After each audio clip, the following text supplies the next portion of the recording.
65, and we'll give that a quick render.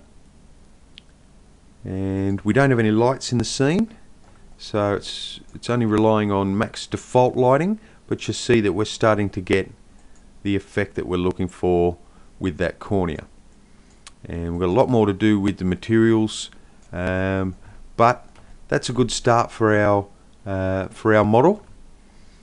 And the very next thing that we need to do is we might as well, while we're here, we're going to do an eye lid, and this is quite an easy process. So we're in a top view there, and while we're in a top view, we're going to draw a sphere, and we're going to draw it from the center of the eye and draw it out just so that it's a little bit bigger than the eye.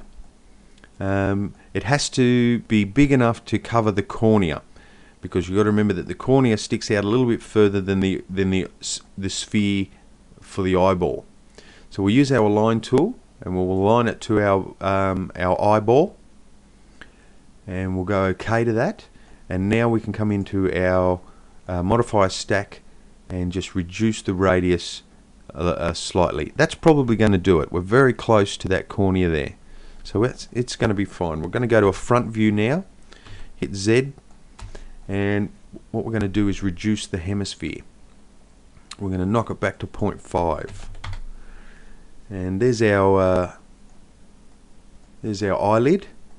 And what we're going to do is rotate, just a view rotation, and we're going to rotate it up. Now you'll see, if I leave it on the edge of the eye here, see what's actually happening?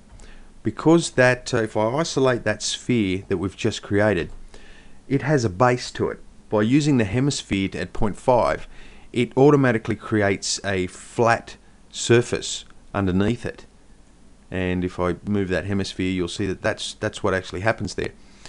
But we don't want that, because if we take that out of isolation mode, you'll see the problem that happens here.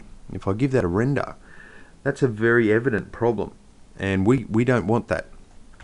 So we don't want that visible like that. So what we're going to do is go with an edit poly,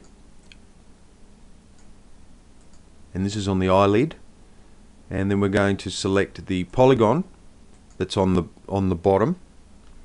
Let's just isolate. Alt Q isolates the geometry,